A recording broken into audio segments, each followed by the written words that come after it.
Hey guys, welcome to Proko. My name is Prokopenko.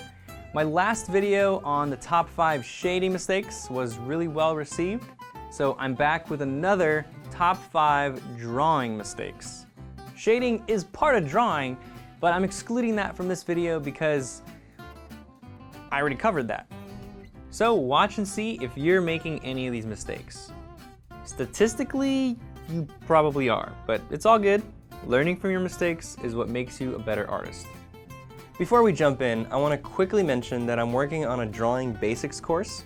It's meant to be a new artist's first course. Get you started doing the right things and hit the ground running. If you don't want to miss it when it comes out, get on the newsletter at proko.com/subscribe.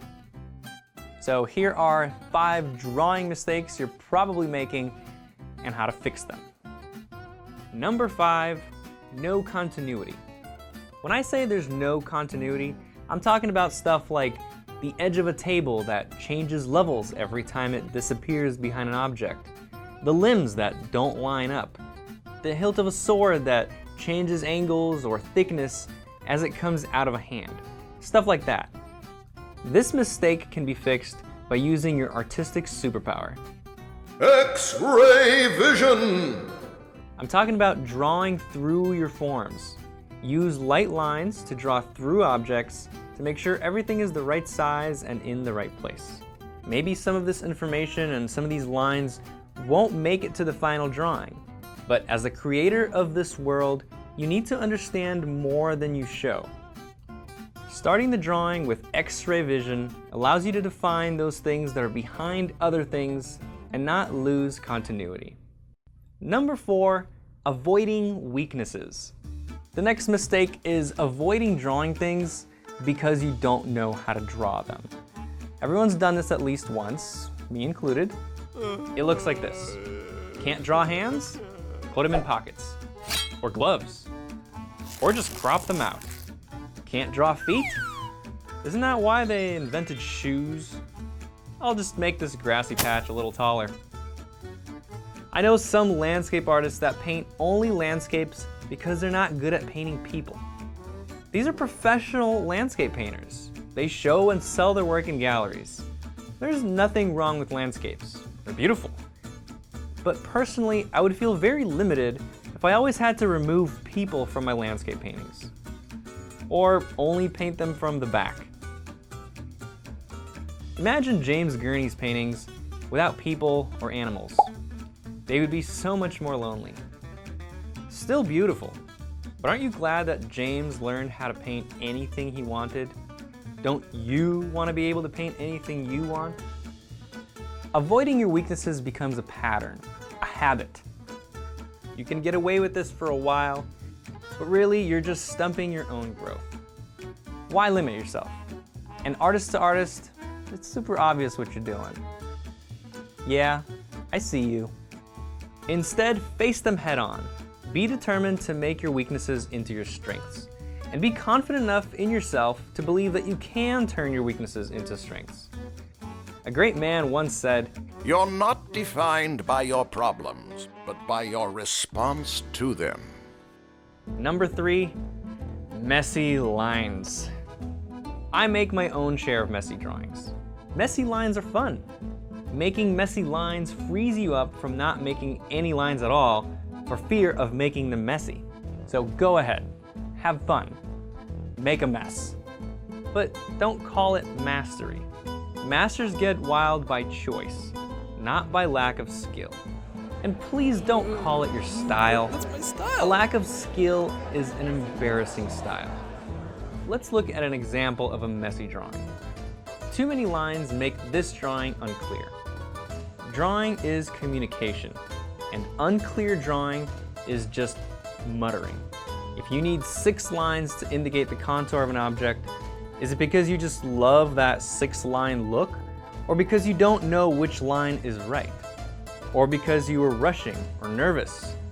Are you proud of the fuzziness? How would I check my proportions on this arm? Like this? Or like this? It's like a map that says, I don't know, it's around here somewhere. Is this actually the shape of the hips? Or you just didn't spend the time to define it? Is this leg really covered with fur? Or you just can't pull one long, fluid line? It's probably because you're using your wrist and fingers to draw long lines instead of your elbow and shoulder. Train yourself to be able to draw long, fluid strokes from your shoulder and short, detailed strokes with your wrist. And slow down to think about your lines. Replace your sloppy habit with deliberate, masterful dexterity. It'll take time, a lot of time, but the longer you wait, the stronger the bad habit becomes. Here's some examples of masters getting wild by choice.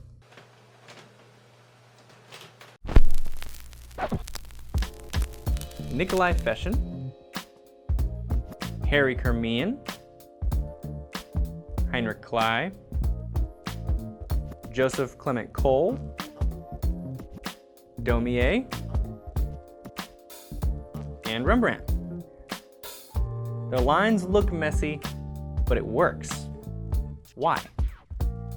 In this drawing, Steve Huston uses many lines to create an energy or feeling of motion. He's not searching. He knows exactly where the arm is and where every muscle on that arm attaches to the bones. The messiness, if you can even call it that, is intentional. There are plenty of examples where messiness is good. Be honest, is your messiness intentional or is it a bad habit? Number 2, proportions. Set yourself up for success by making sure you have enough room on the page for the whole thing you want to draw. It sounds silly, but people mess it up all the time. So get your scale right. As you start the drawing, skip around from place to place, or start with a large envelope around the whole thing, and then break it down into smaller and smaller pieces. Students sometimes make proportion mistakes because they get stuck in tunnel vision, drawing from top down and then realizing everything got bigger and bigger as they went down the page. Or that they didn't leave enough room at the bottom for the legs. So they make the legs shorter to fit the figure on the page. Take a step back, look at the whole picture, and think ahead. You gotta have good proportions or your drawings just won't be believable. That means drawing accurately from a reference or stylizing and exaggerating in a balanced way that looks cool even though it's not perfectly accurate. Either way, you have to be in control of your proportions. To do that, you gotta train your eye to see accurately. The way to train your eye is to check and double check your work. Measuring with a tool like your pencil trains you to eventually be able to measure with just your eyes. If you're spending more than 10 minutes on a drawing, you should be using measuring techniques to check and correct your proportions. It's that simple. Checking proportions can be kind of time-consuming or boring at first, but with practice, you'll get really fast at it. For me, it's basically a subconscious thing now. It takes no time at all. My proportions are not perfect. I make mistakes all the time. But the process of measuring and getting my drawing to an accurate point isn't difficult anymore. If you need a refresher on human proportions or measuring correctly, I've got lessons in my figure drawing fundamentals course. So get on it. It's important. Finally, the number 1 most common drawing mistake I see is symbols. We all start drawing this way. Ask a child to draw a face. She'll draw an emoji of a face. Ask her to draw a house. She'll draw the universal symbol for house. Even as adults, our minds are full of symbols. Bathroom, walk, Batman, heart. I'm sure you know a heart doesn't actually look like that. And an eye doesn't actually look like this. It's closer to an eye than this is to a heart, but still, it's a simplified symbol. We recognize symbols quickly because we've seen them before. But when we want to draw something new, something we haven't seen before, and that looks like the real thing, we need more than symbols. I see 2 solutions to this. An easier, more beginner solution, and a more advanced solution that takes longer to learn. The beginner solution is to learn to see like an artist. Be able to observe your reference as it actually is, to see the true shapes as they appear from a specific perspective. The eyelid is not an almond shape. It's more three-dimensional. The curve appears differently from different angles. It takes serious observation to look at an eye as if for the first time. Some artists get past symbols by drawing with their eyes squinted to notice the actual shape, or by drawing upside down, the reference upside down. This allows you to see the reference fresh in a way you haven't seen it before, forcing you to observe the actual shapes. Personally, I don't like to draw upside down. I avoid drawing symbols by paying close attention to the subject in front of me. But it takes more than just looking closely if you want to edit or invent. The advanced solution is to learn the anatomy and the forms of the things you draw. An eye has anatomy and form.